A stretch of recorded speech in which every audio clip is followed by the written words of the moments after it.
Hello everyone and welcome back. I randomly stopped playing MSQ last episode because a guildie of mine was like, "Hey, let's go. I'm gonna pull you through all of the Coils of Bahamut raids really quick." So I was like, "Oh shit, okay. We're gonna go and do that then."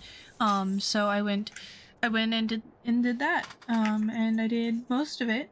I have the last coil left, and I'm pretty excited about finishing it. I'm hoping to finish it later today as well. But anyway, last time basically we came to Corthus to speak to Emmerich, who is the knight, the commander of the Knights Temple or whatever it is.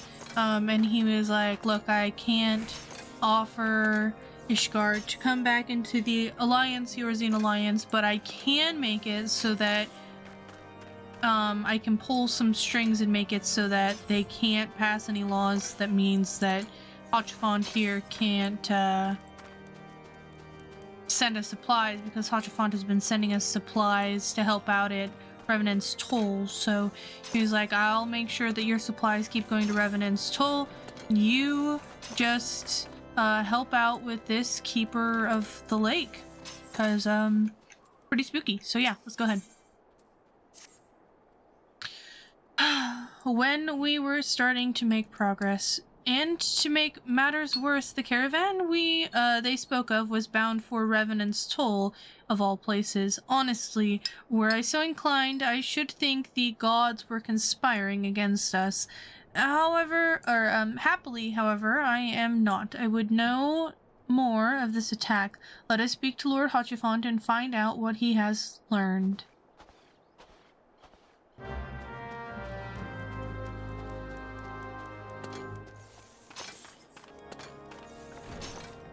I'm assuming Hotchafont is here.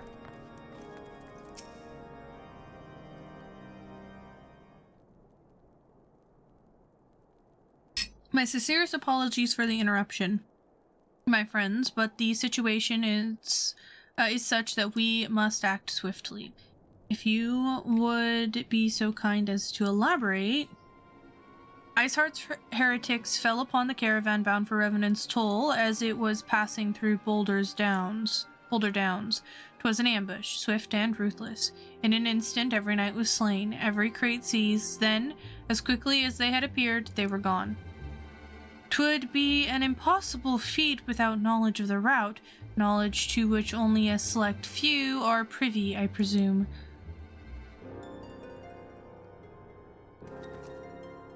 Quite. We can pursue that avenue of inquiry in due course. It seems to me that examining the scene of the ambush should be our first concern.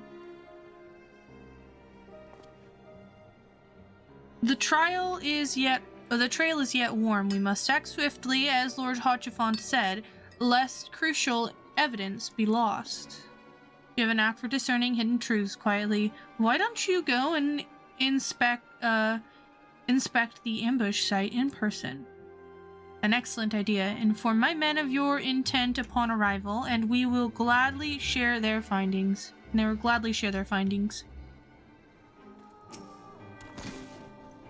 Move along quietly. There's nothing for... move along, adventurer. There's nothing for... Lord Hotchafont bid you speak with us? Then you must be... Beg your pardon, Scion. As you can see, they left nary a crate behind, tipped the wagon for good measures even. Whole thing's a bit off, if you ask me. Would have been easier to just steal it, though a damn sight harder to conceal it, I'll allow.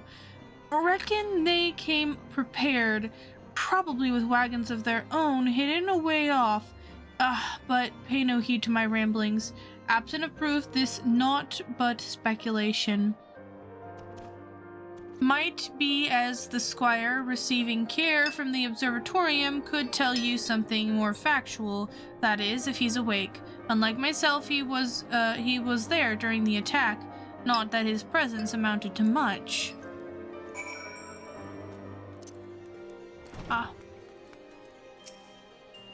You've come to ask about the attack, haven't you?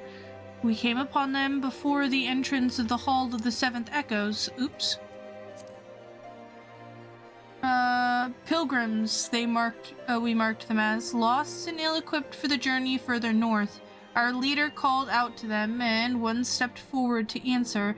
Slowly she approached, her silver hair flowing in the wind like melting snow. Just a young woman, I thought. Some poor lost lamb in search of salvation. Our leader must have thought the same, else why would he let her draw so close? They exchanged some words I couldn't hear, and she leaned forward as if to kiss his cheek, and then he sighed and crumpled to the ground. I didn't know what had happened till I saw the snow turn red. And then there was red everywhere I looked. I tried to fight, but took a blow to the head, and by the time I came to, the others were dead, and the heretics were unloading the wagon. I mean, they'd have killed me, so I just laid still and listened. Iceheart's people spoke of deliverance and resurrection, and they spoke of Shiva.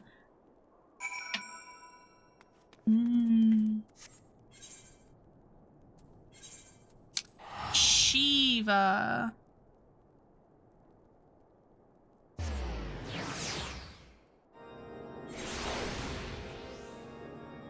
Shiva, huh?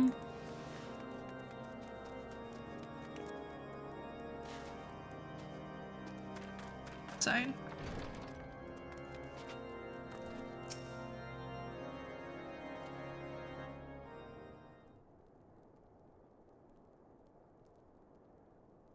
Ah, you've returned.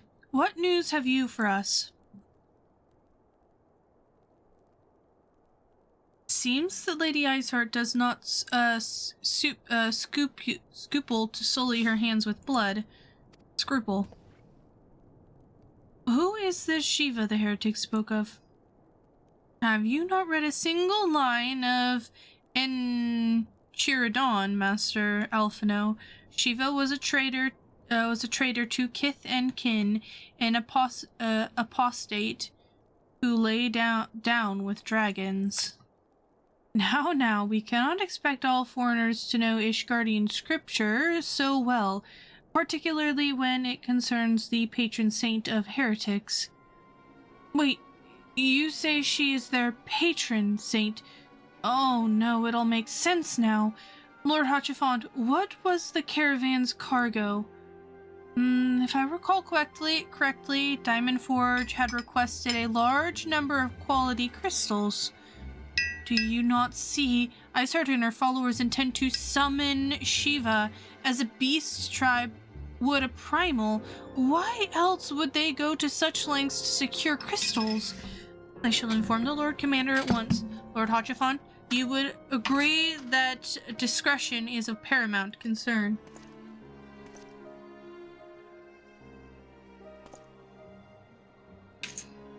Of course.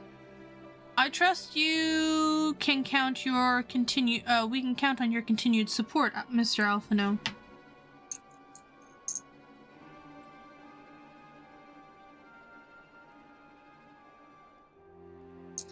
The Scions of the Seventh Dawn were sworn to combat the primal threat. Our support is a given. I will need to send word to my brethren of Revenant's Toll. Our entire order must turn its efforts to the prevention of this summoning. Naturally, that includes you, though I am sure you would not miss this for the world. Absolutely not. Would never. Never.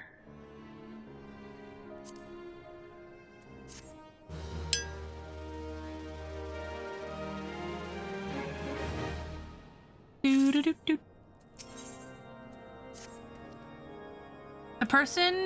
The persistent attacks on our caravans seems little more than a nuisance at first. The heretics were a problem, to be sure, but a relative minor one. That was before I discerned the purpose behind their attacks, of course. Now they must have my undivided attention. After appraising Minfili of the situation, I shall summon a unit of Crystal Braves to assist you. As for you, quietly, pray join me in Whitebrim Front. Since the incident at Snowcloak, that Knights of House Durandare have redoubled their reconnaissance efforts in the region. It is my hope they have information which may help us to determine precisely where the heretics are hiding. Given our mutual enemy, Lord Drillmont should be eager to oblige us. I shall see you there then. Good.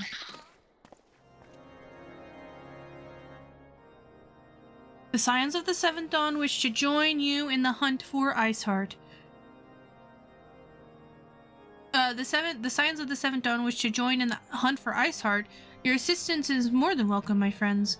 Considering the report I just received, I dare say your timing could be no better. We are all ears, Lord Drillmont. A band of pilgrims was seen transporting a large number of crates to the west. Their garb appears to match the description provided by the squire who survived the attack. Alas, our scouts lost track of them at Snowcloak, that selfsame frozen wall which we speculate might conceal the heretics' hideaway.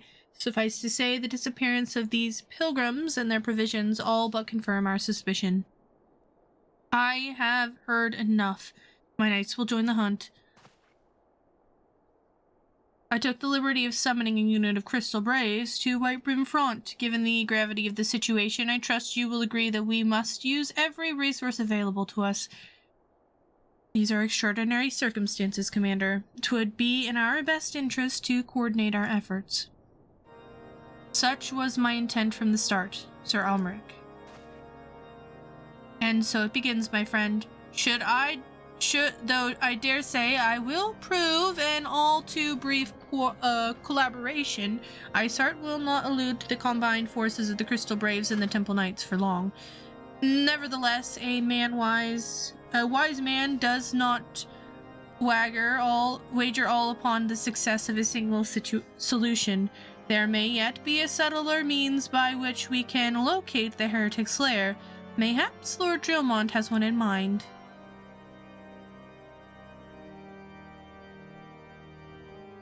Mm-hmm.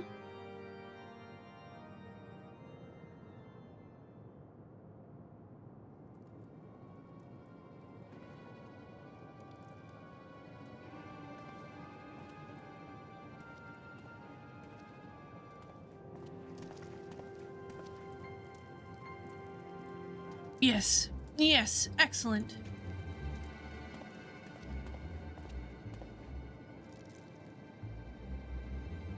My lady, everything has been accounted for. If there is aught else you would have us do, pray speak, and it shall be done.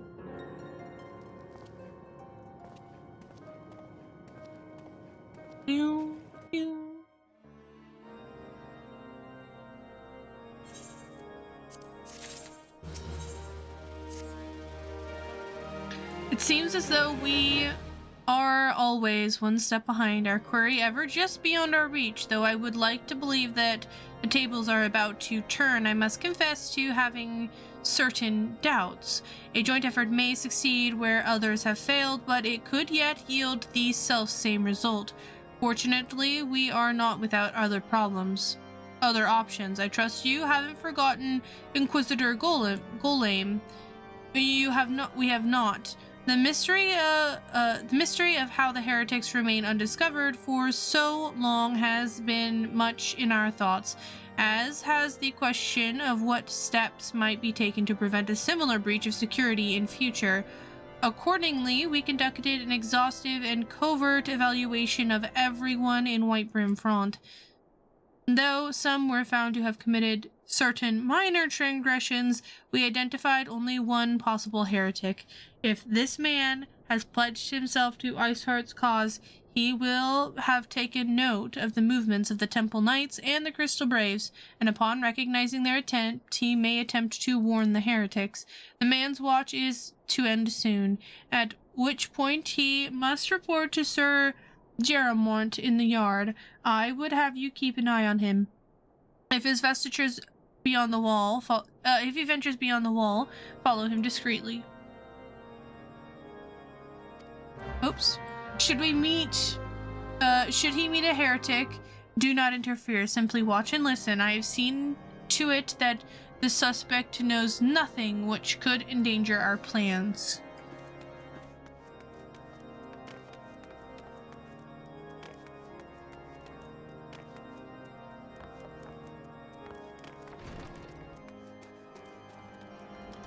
Right. Ah.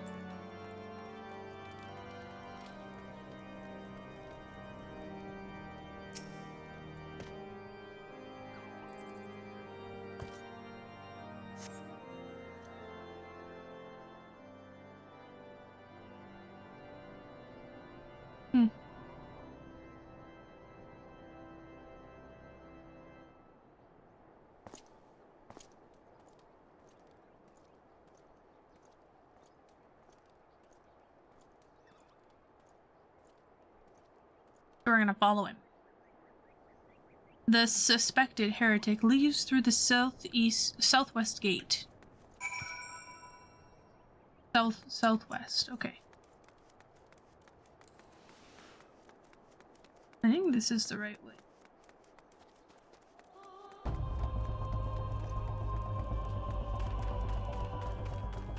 Yep.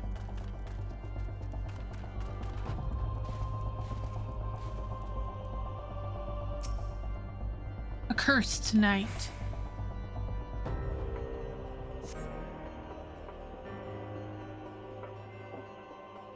The suspected heretic follows the road east. This is farther, so I'm gonna map up for this one.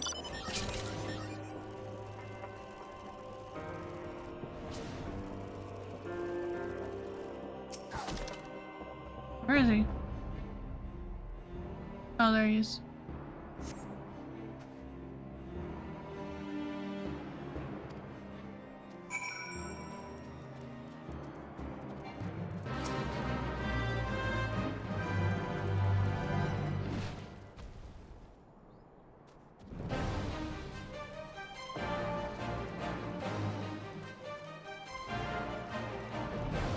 That guy looks big and spooky.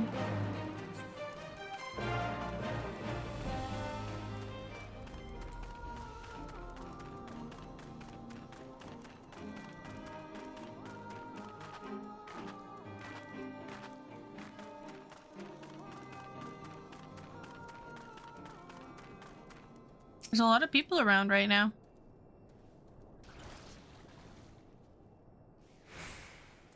Right, I should summon my chocobo. Oh. Guess I don't need to.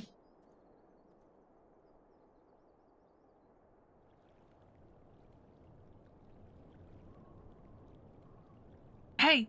Hey! Where in the seven hells are you? I'm freezing my buttocks off here!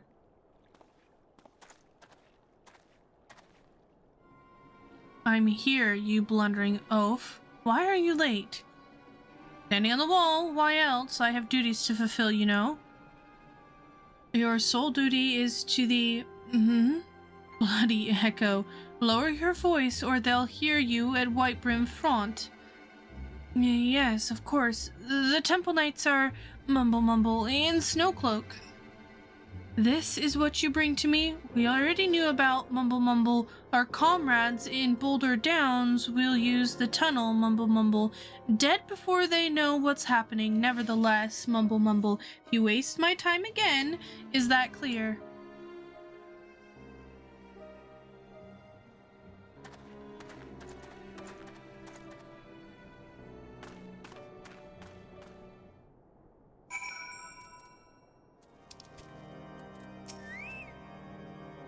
Well, did your investigation bear fruit? It did, yeah.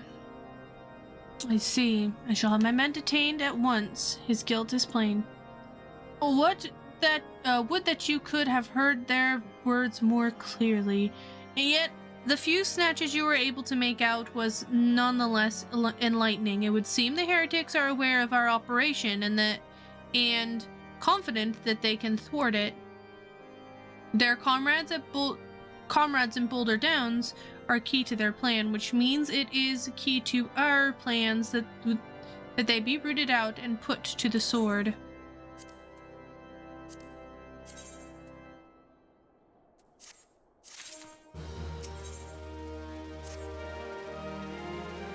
We have long suspected that the heretics use a network of secret tunnels and to traverse the highlands undetected. Given what you overheard, I fear the Snowcloak may be riddled with such passageways, and that the heretics in Boulder's Downs are planning to use them to take our forces unawares. Needless to say, we cannot allow that to happen. A contingent of Halfdurndare knights are on patrol in the area, and I shall order them to begin searching for the heretics at once, but knowing nothing of our enemy's numbers or readiness, I cannot say for sure that they will be sufficient. It would put my mind at ease if you would consent to assist my knights with the search. I know they would take courage from the presence of so storied a warrior. Pray rendezvous with them at Boulder's Downs. If Alone is kind, we may catch these heretics before their plans come to fruition. Show them no mercy quietly. The lives of our allies are at stake.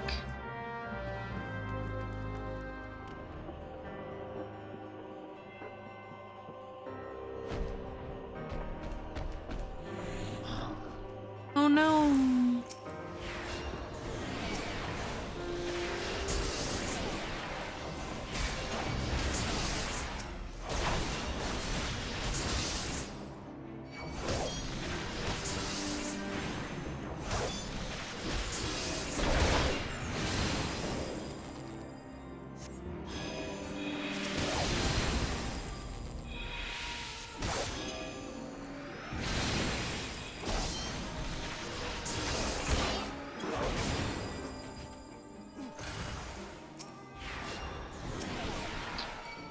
Where this one? Yeah, that's right. Beware.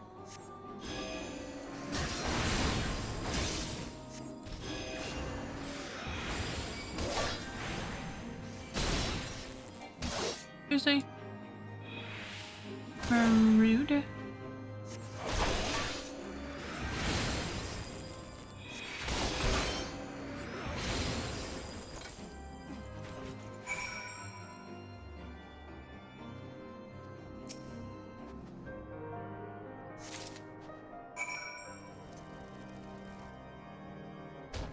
Nice. My knights sent no word of your coming quietly. What has happened? What is that in your hand?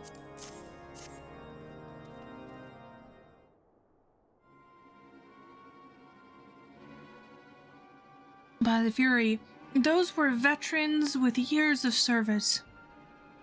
And now they lie dead in the snow. Their bodies must be recovered and...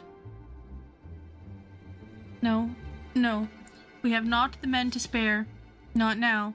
Not while Iser prepares to summon an abomination.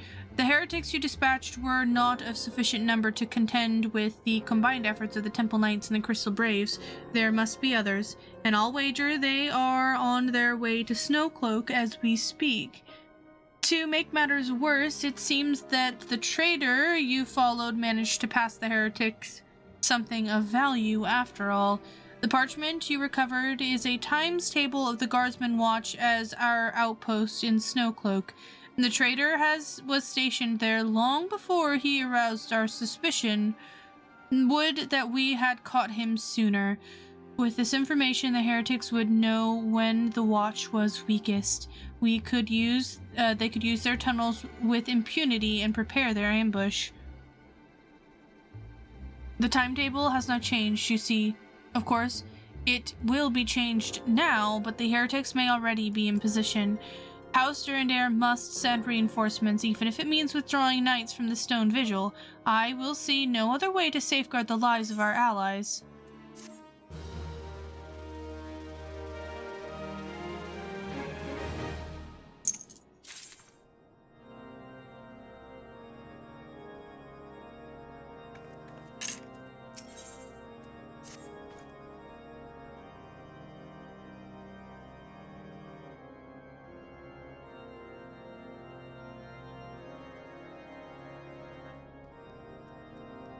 Time is of the essence quietly. While my knights make ready to depart, the heretics may take our allies in Snowcloak unawares. Superior training and equipment will avail them not if they are cut down, ere their swords are drawn. But all is not yet lost. If you leave now, there may still be time to warn them. Make haste, I beseech you. Fly to Snowcloak and tell Sir Emmerich everything we have discovered.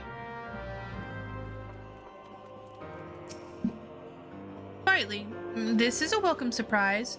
Perhaps the only one thus far. Can you see we have yet to uncover any hidden... You have my gratitude. Truth be told, we suspected the heretics might be plotting such an attack. Now that we have confirmation, I shall place my knights on high alert. Has Commander Levieur been informed? The Braves must be made aware.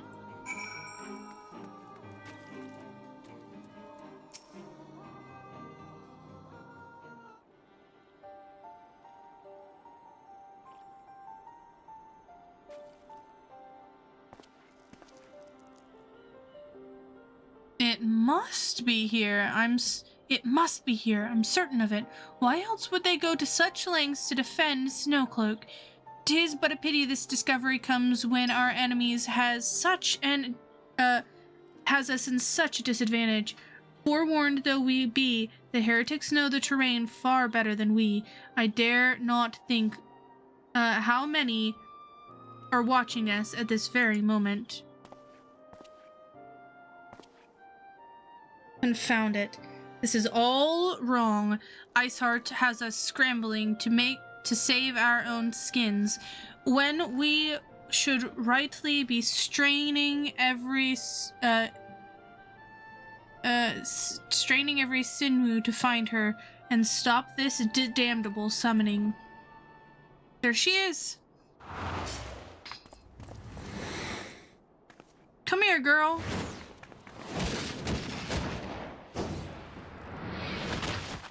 Yaida. That was close. They didn't hurt you, did they? Only my pride, Yaida. There will be others nearby. We must see that they are given a similarly warm welcome. Commander Levieur.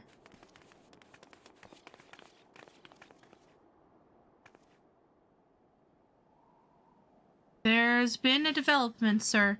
Together with the Temple Knights, we have secured the entrance to some half-dozen tunnels after spotting the enemy breaking the surface, but that's not all, sir. We think that one of them may be important. Certainly, the heretics never flung themselves upon our swords to defend it. Aha! Just as I suspected. Amongst this warren of tunnels lies the entrance to Iceheart's lair. Summon the others. We're going in. A moment, Alphanod. The tunnel in question is barely wide enough for 2 men abreast. We cannot say with any certainty where it leads, much less what is awaiting us there.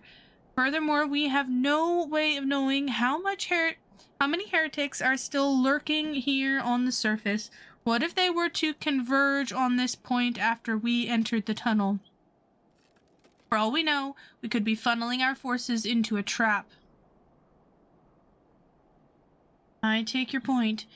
If the tunnel is indeed as narrow as you say, greater numbers would be more a hindrance than a help.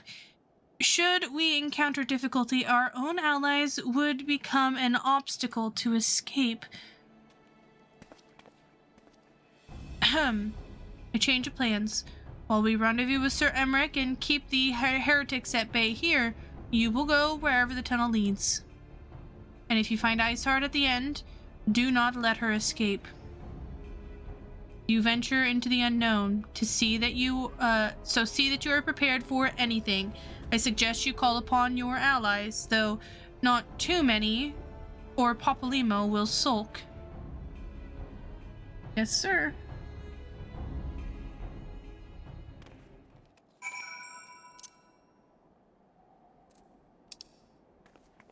With the Temple Knight. The entrance to the tunnel, madame. It's over there. Had we not seen the heretics breaking the surface, we would never have noticed it. Per Sir Emmerich's orders, we will stand guard outside. Please be aware that should you encounter sufficient resistance, we cannot leave our post. All right.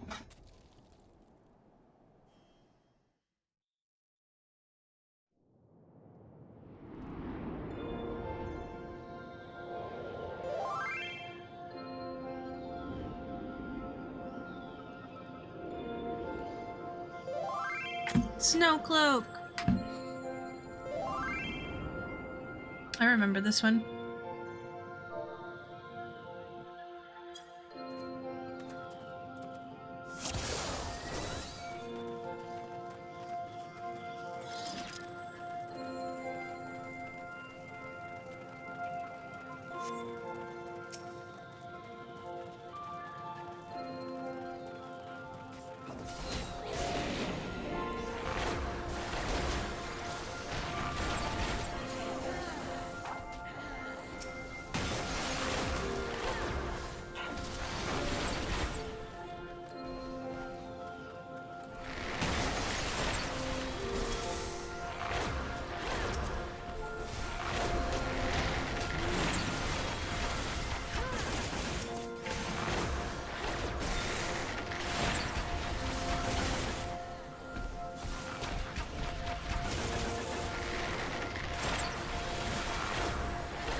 do. Ooh.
Yep.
The tales do not do you justice, warrior of light.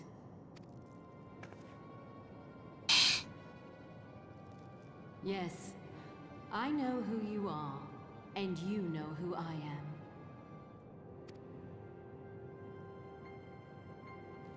I was given the name Izel, but I earned the name Iceheart.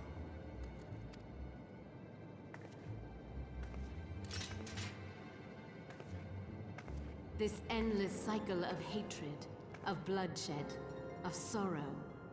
You would see it continue, O noble warrior of light.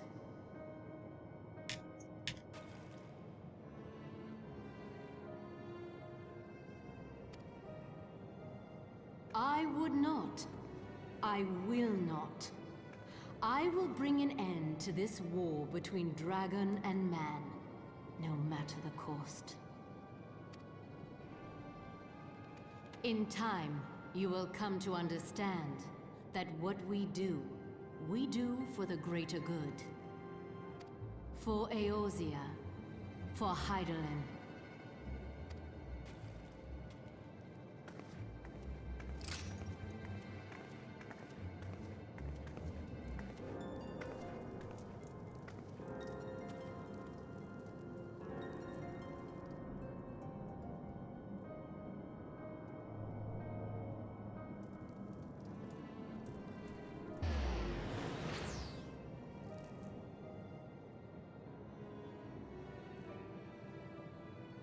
Aren't we supposed to not let her get away? Awkward. That took you longer than I expected. What news, quietly? Well, let her get away. So Iceheart is but a synonym that then, not that it matters. That she managed to escape is regrettable, but from your description of the beast, you did well to come as close as you did. In any case, now that you have cleared a path, the Temple Knights can begin to survey the tunnels in earnest. Perhaps they will even find a route past the ice wall. Wouldn't that do wonders for their fight against the heretics? The Crystal Braves would certainly share the credit for it, too. Twelves be praised, quietly. We may yet turn the situation to our advantage, assuming we stop Iceheart before she summons Shiva, of course. Needless to say, our fellow Scions have not been idle. Menphilia and Uranger have been busy perusing the archives of House Fortemps, gathering what information they can on Shiva, which reminds me, if you were intending to trudge back to Camp Dragonhead to report on the day's events, don't. The antecedents should be here any minute. I can only assume some people enjoy subjecting themselves to this cold.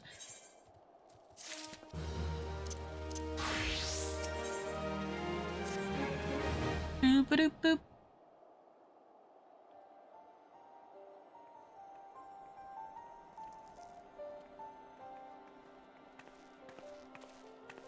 Antecedent, you come to us straight from the archives of House Fortemps. I trust your time here proved fruitful. Would that it had. Uranger and I scoured countless texts, but what we found was of questionable veracity. Accounts of Shiva's life and deeds are sparse and contradictory, only agreeing upon one point. She lay down with a dragon, the gravest of all sins according to the Ishgardian faith. Yet, in the eyes of the Iceheart's followers, this was a holy act, the blessed union of man and dragon. How such a thing could even be possible is quite another question. Suffice it to say, I very much doubt that we will find a useful answer in the archives of House Fortemps. Much knowledge has been lost over the centuries, though in this case, one wonders if it is by circumstance or design. You said that Iceheart took a moment to plead her case prior to escaping, did you not? Yeah, she did. Viewed without prejudice, most would agree that bringing an end to an endless war serves the greater good. I think Sir Almeric might take issue with her methods.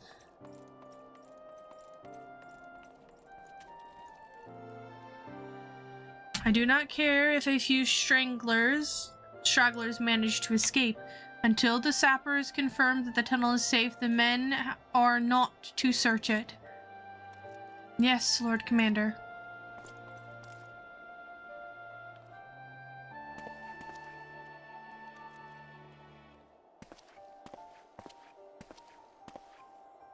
You pursue your foes with less zeal than I expected, Sir Emmerich. Lest you misunderstand, I do not deny that our enemy has given us good reason to be prudent.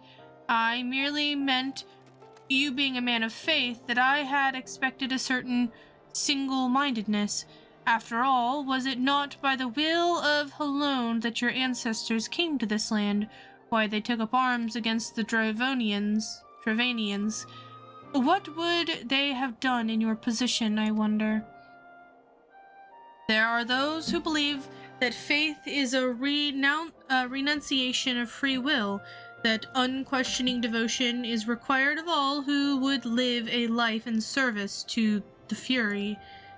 Such righteous fervor may well serve a knight on the front lines, less so a leader of men. We are all at liberty to interpret the scriptures as we will. I choose to believe that the Fury would value the life of her followers over the death of her enemies. But I would not presume to speak for the Knights of Eld. It was a different time, nay, a different era, and scriptures tell us only so much. Would that it told us more.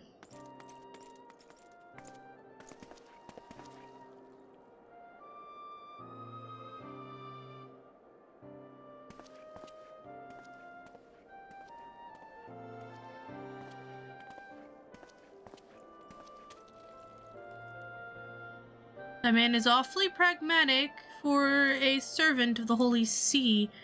A welcome trait at the negotiation table, to be sure, less so when one's enemies are making ready to harness the power of a god. Mayhaps he does not truly believe that Iceheart's plan can succeed. Truth be told, I too remain somewhat skeptical. Shiva was real, a living, breathing woman. Of that, there can be no doubt.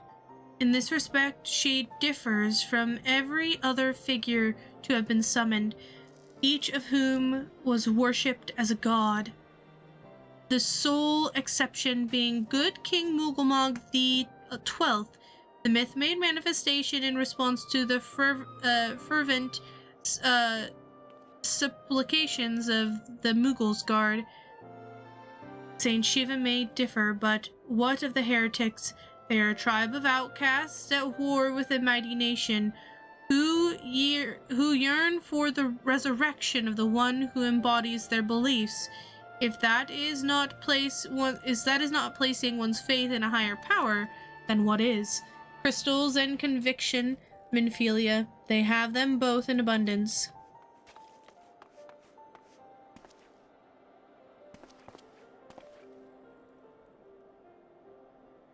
Can that truly be all that is required?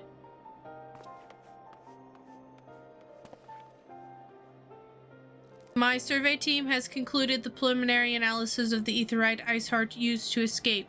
They believe she teleported to another Aetheryte, somewhere not far to the west. Despite the apparent proximity of this second Aetheryte, however, we have been wholly unable to detect its presence directly. Unless Iceheart has some means to mask its signal, I can only presume she had it destroyed to prevent us from following her. Without the means to teleport as she did, we have no choice but to search for an alternate route. Most likely a tunnel, assuming one exists. Let us not give up on teleportation just yet. One of our colleagues in Charlian may be able to assist us. I pray that you are right. I dare not know how long it will take us to survey the entire tunnel. Yeah, that's not ideal. Oh, more cutscenes, okay. While Minphilia looks into our Aetheryte problem, I would like you to request your assistance with another matter. The 3rd unit is currently tracking the remnants of a Hernic force which attacked us. However, the search goes poorly despite our numbers. Korthus is vast, and Iceheart's followers know the terrain far better than we. Your knowledge of this region may serve to hasten the process. The sooner we capture Iceheart's followers, the sooner we can press them for their leader's whereabouts. Also, though it is admittedly a selfish request, I feel that my braves would benefit immensely from working alongside you. While we have our share of veterans, we also have more than a few less experienced recruits, many of whom look up to you, in case you were not aware. Sure. Yes. Good. I knew you would understand. Has can apprise you of the details. When the task is complete, come and find me in the observatorium. Captain Aylbert and I are meeting there to discuss the latest developments in his investigation. The Temple Knight shall hold Snowcloak in our absence. Let us leave them to their work. Ours is more pressing.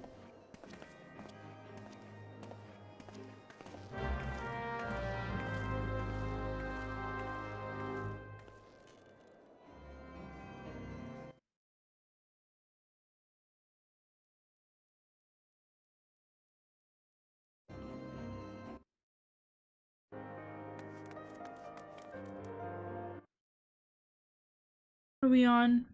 For the greater good. Okay, we'll finish this quest and then we'll finish this episode, I guess. We didn't get much done. Oh, well then again, no, we'll keep going. There you are, quietly. Commander Levier instructed me to wait for you. Your assistance is most welcome, believe me. Most of the Third hail from Ul'dah, and for a man accustomed to the feel of sand beneath his boots, the crunch of snow can be rather disconcerting. But to the matter at hand, nary a moment ago I received word that the heretics we seek have been spotted making for Dandefin Pass. My braves are already in pursuit, and I should be grateful if you could join them. I myself shall be taking part in the hunt.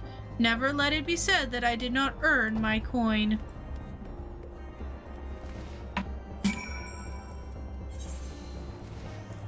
Alright. Mount up.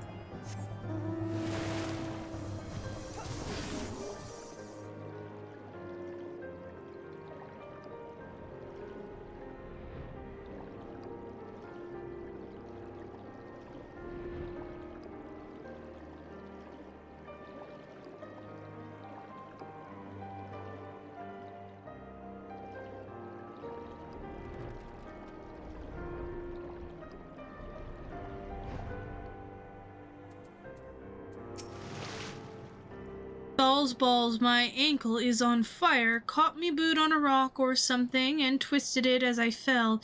The others went on ahead, though. Through Dandif Pass. Hurry, and you might catch up. If you weren't sure where to go, look for tracks. The snow is fresh, so they shouldn't be hard to find.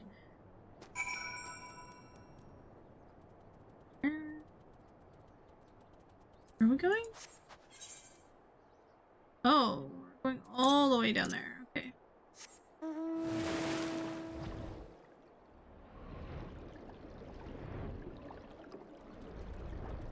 Chill.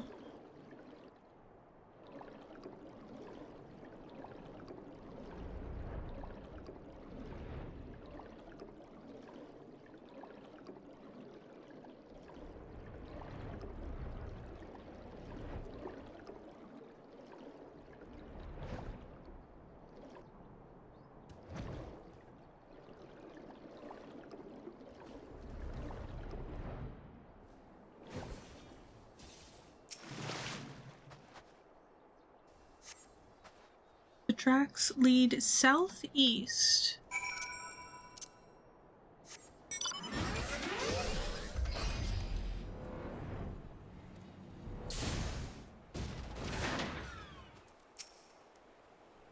Scions, what are you doing here? The heretics? I'm not sure. There was a great scaled beast and Yuhas, I think he went east on his own. The heretics split up, so we did too.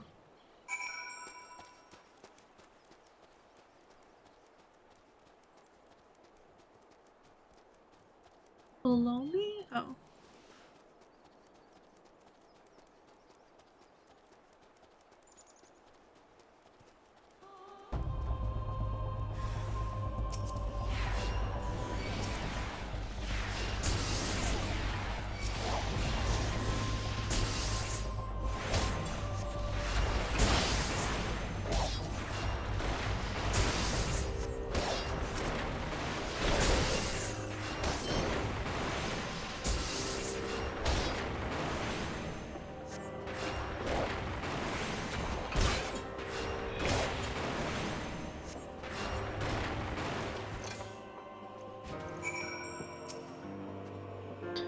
How embarrassing. I was so intent to follow the heretic's tracks that I almost failed to notice they had doubled back. Almost, mind you. One tried to sneak up behind me and got a knife in the gut for his troubles. I thought myself alone, so I started searching the dead man's knapsack for anything of interest. And lo and behold, before his friends found me, I came upon this. Withdraw in groups of 3 or less to the observatorium. Give the signal and wait. The merchant will be waiting. Be late and be left for dead. Speaks for itself, does it not? We can't possibly mean to rendezvous inside the place, so we should restrict our search to the surrounding area. Let me rephrase that. You must restrict your search to the wilderness around the observatorium. I will need more than a moment's rest to recover from these wounds. Alright.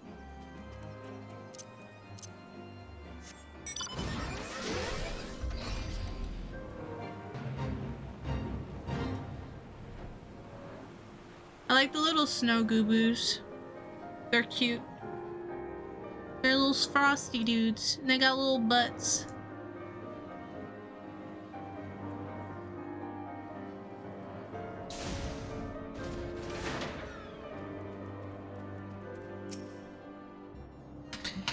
Alright. I am through with listening to your excuses. We leave now. How? The woods are crawling with those bluecoats, and the knights are searching every wagon that passes through the gates. Nice. Well, stay with her, then, if you think you'll fare any better. Now, there's no need for that. There are places like this in my homeland. Scared, snow-capped peaks where blood must not be shed. Sacred. Yet your lands ever thirst for the blood of the fallen, and by your deeds it has drunk deep. No, I have done no wrong. None but meet in secret with heretics. Deny it all you want. We shall have the truth from you yet. Inquisitors are not the only ones skilled in the art of interrogation. Damn it all.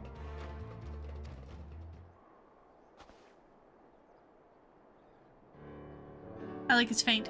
Fancy meeting you here quietly. I presume your work with the third brought you hither. What a tangled web. Lest you wonder, we came not for the heretics, but for the merchant who has been conspiring with them. He came to our attention during the course of our investigation into the Ivy. It beggars belief, I know, but it seems our favorite Garlean spy may have been providing assistance to Iceheart. Were it not for the efforts of Lady Yuguri and her shinobi, we might never have discovered this connection. Master Alphinaud is too kind. I fear my people and I have done little to aid your search for this spy. We long to strike back against the Empire and weaken their influence in this land, prevent the tragedy which befell Doma from reoccurring. The days ahead and the work they promise will require a very particular set of skills which I am fortunate enough to possess. If you will allow it, I would accompany you until the investigation is complete. That is a most generous offer, Lady Yuguri, and one which I gladly accept. Thank you, though I may disappear for a time, know that I shall never be far, and shall always be watching. A comforting thought. Come, quietly. Let us wait inside the capital, let us wait inside for Captain Ilbert to return and deliver his report.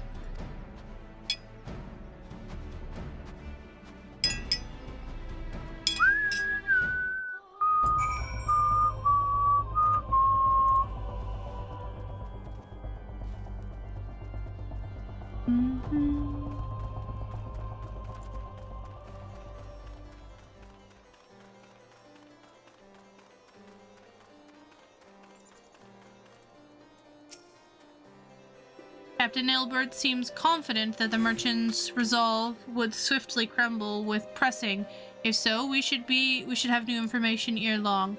As to whether it will bring us any closer to learning the Ivy's identity, I would rather not say. Given our adversary's cunning, I shall consider us fortunate if we are spared another wild dodo chase. The gods know we have more than enough to occupy our time as it is.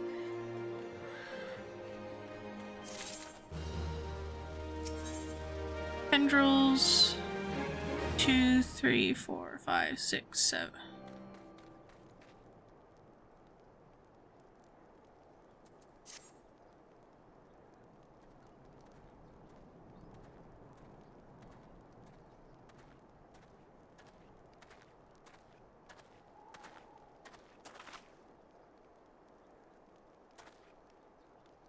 Captain Ilbred, your report, if you will.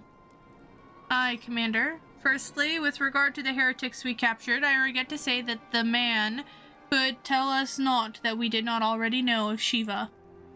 We have since handed him over to the Ishgardian authorities. Henceforth, the Holy See will pursue the matter independently. Our inquiries concerning the Ivy, however, have proven more fruitful. We have ascertained the channel by which the heretics acquired their information on the shipment routes. Go on. You'll recall the flame we first identified as being in the Ivy's employ. From him, we were able to trace a trail of conspirators, each taking us closer to his master. Alas, the trail came to an abrupt end. Fearing that the investigation had been compromised, we took the necessary steps of detaining all suspected of conspiracy.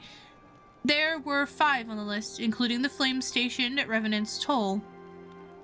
The man's primary duty was to keep an inventory of donations from abroad, the particulars of which he would share with benefactors, thereby ensuring that needs did not go unfulfilled.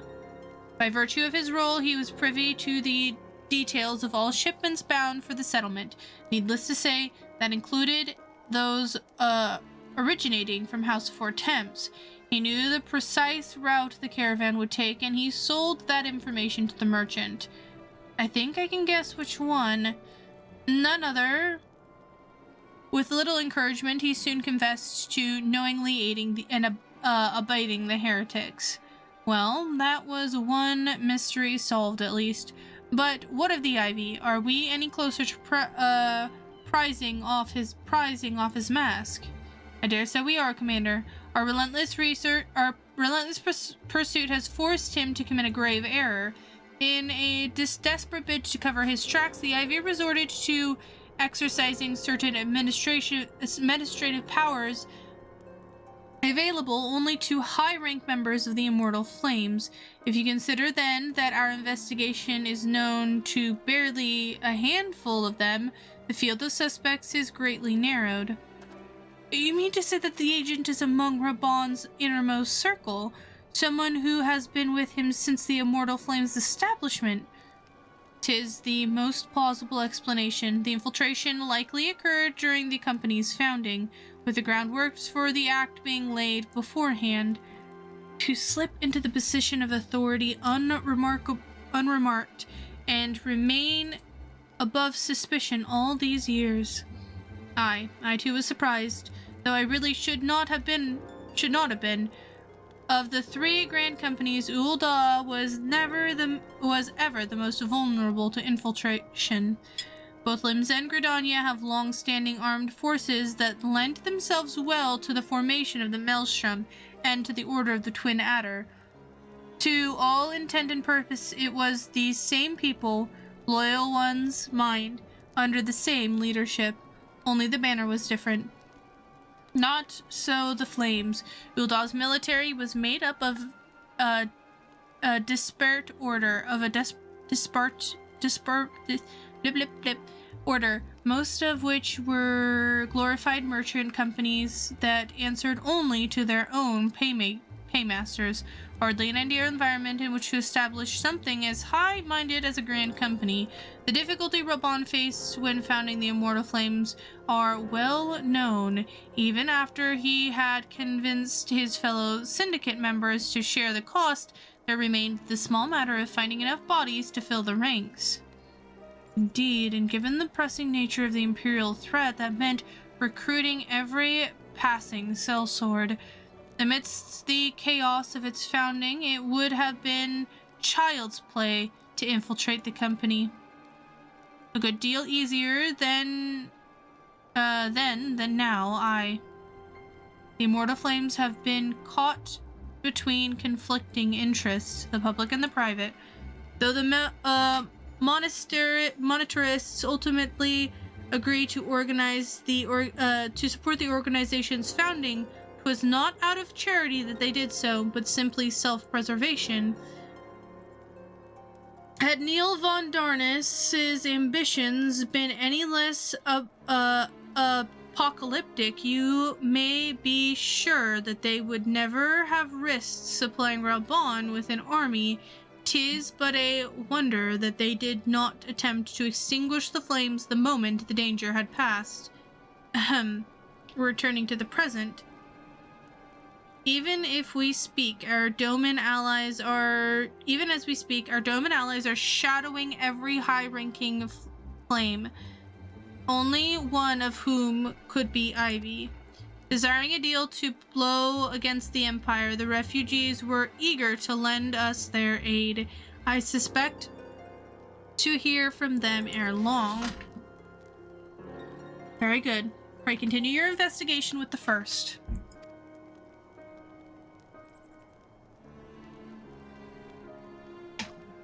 Meanwhile, have the second attend to the unrest. The third can join the fourth in inspecting crystal shipments. If they notice anything unusual, I would know about it. If Shima is summoned in like manner to other primals, the heretics will be looking for further supplies. Understood, Commander.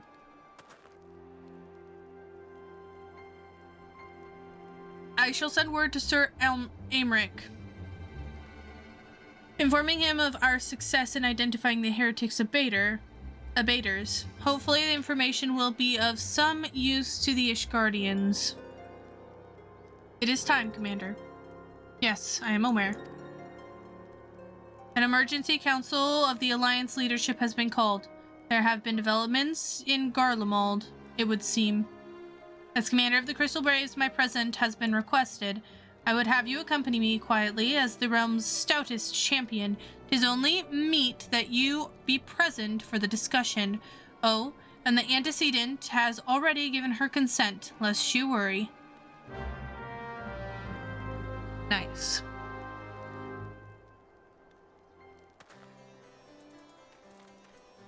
Alright. We are going to continue, and then we'll stop at the end of this quest. Good. Like me, you are doubtless eager to conclude our business with Iceheart, but until another path of her sanctum is found, she will remain beyond our reach. Minfilia and the Archons are sparing no effort to secure an alternate route. Until such time they succeed, I suggest we give some thought to the realm's other problems. I shall go on ahead to Gridania in readiness for the coming council. Meet me at Nofika's altar, and we shall make our way to the Lotus Stand together.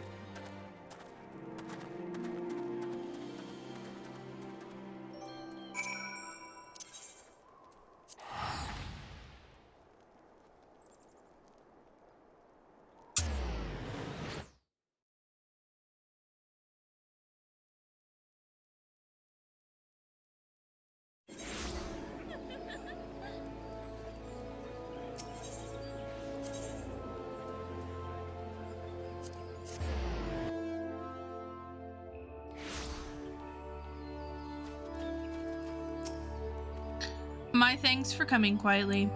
When you are ready, speak with the conjurer yonder. She will show you to the Lotus Stand. Oh man, do we continue? Yeah, let's just continue. The Alliance leaders await you in the Lotus Stand. Thanks.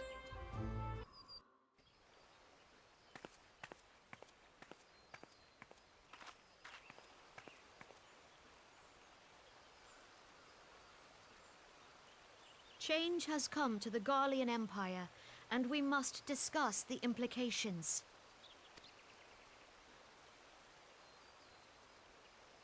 The rumors are true, then? The War of Succession is ended? It is. A new emperor reigns in Garlemald. Ooh. That's spicy.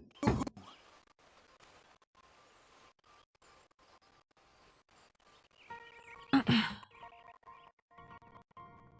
birth and all too rapid expansion of the Garlean Empire is commonly attributed to the strategic brilliance of Solus Galus, yet he did not rule alone.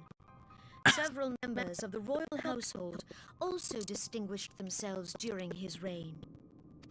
Nevertheless, it was the eldest son who stood to inherit the throne, until his most untimely passing. I thought us fortunate when I learned that the Emperor had died without naming a successor.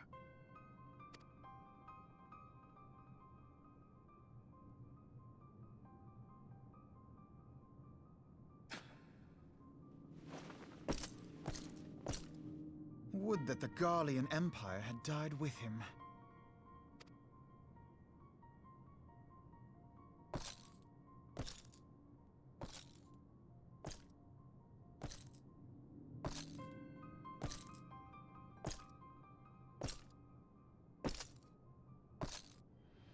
Twas the grandson and his uncle who had the strongest claims, was it not?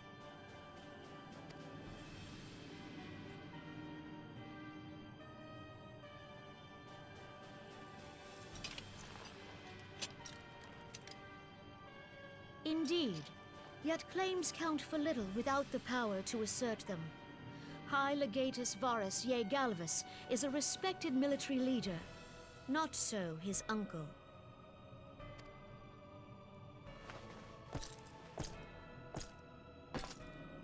So young Varus has torn the crown from his uncle's grasp and taken his place at the head of the Empire.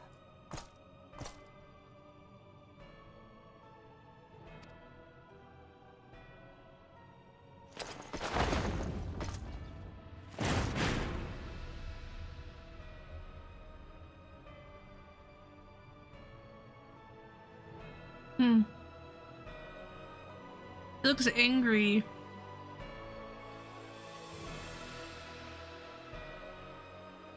Given the troubled nature of his succession, the new emperor will require time to seal his grip on power. Yet have no doubt but that he shall, for there are none left with strength enough to oppose him.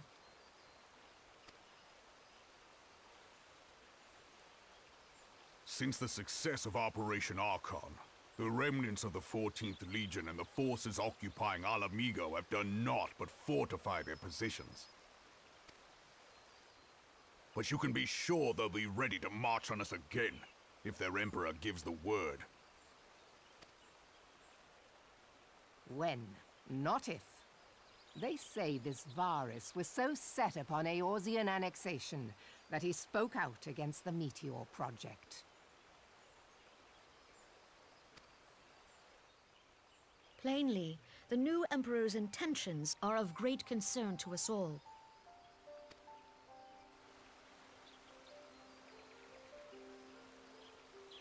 I propose that we set aside the Cartno dispute for the present, and discuss what measures the Alliance might take to prepare for a resumption of hostilities with Garlemald.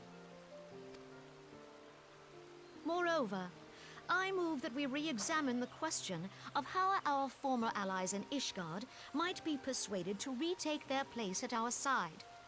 Could Eorzea but stand as one, 'twould deal a grave blow to our enemies' ambitions.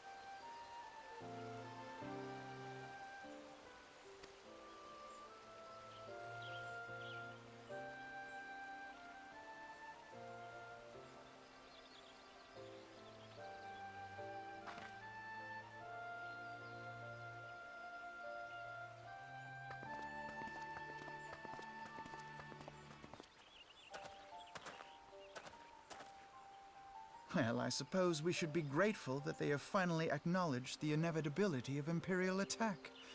Who knows? They may even do something about it. If only the leaders of Ishgard would follow their example and stop hiding behind their gates, praying for the coming storm to pass them by. But that is a discussion for another time.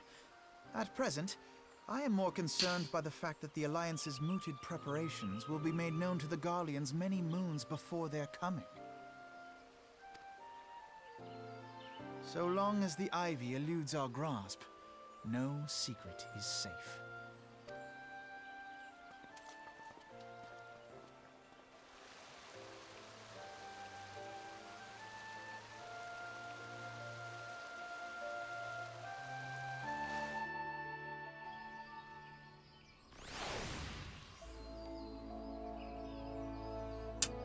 Dun dun dun! So not only do we have Shiva on the doorstep in Ishgard, Korthis, Ishgard, same place, essentially.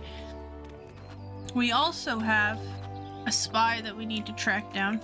We also have Garlemald's succession to the throne, because we learned at the beginning when we were first going through ARR that Garlemald was in a war for succession because the king died. Emperor, what would he be called? The Emperor died. So now we have all of this stuff compounding. And that's not all. It will not have escaped your notice that the nations of Eorzea are no nearer to being of one purpose, despite their protestations. On the contrary, plainly the threat of a resurgent Garlemald is not enough to stir them. And the reason for this? Deep-rooted mistrust amongst the citizenry. The nation's leaders are come to all the understanding they'd like, but their unity means little and less to the common folk. Take the Limsians, for example. While Admiral Merowib outlawed piracy over a decade ago, foreigners still pictured the nation as a haven for grog-swigging, wooden-legged cutthroats. And likewise, the Gridanians are mocked as hermits who talk to trees, and the Eldons scorned as swindlers who worship coin. Not that such sentiments are entirely without grounds, of course. Take the pillar of Uldah's society, Teleji Adeleji, for example, but that is besides the point. The fact is that people are wary of outsiders, and whether they have cause to be or not. On that basis, one could argue that the conflict at Cardano is a necessary evil. Each nation has its own warmongering factions that advocate the acquisition of Omega. In order to placitate them, we present them something resembling warfare and thereby curb their appetite for full-scale conflict. But enough idle musing. Let us speak of a more pressing matter, the Ivy. Since we spoke at the observatorium, Captain Ilberd has further shortened his list of suspects. And by happy coincidence, the ones he deems the most likely candidates are lately come to Gridania. The hunt nears its end quietly. All that remains is to corner the quarry. Seek out Ilberd near the Adder's Nest. He will give you the particulars. Should there be any development in Korthis, you may be sure that I will send word without delay. In the meantime, I wish you success in your apprehending the Ivy.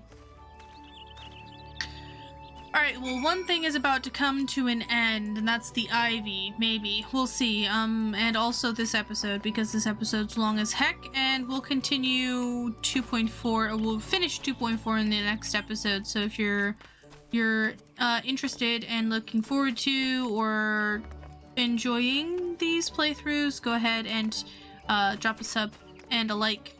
It really helps out the channel. Also, you can check out my other YouTube. Sorry, my brain is lagging for some reason. You can check out my other YouTube channel. I'm going to be putting more scripted content into that one in particular. I'm going to be doing summaries of all the job reviews, job stories, reviews of ARR, and a bunch of other stuff.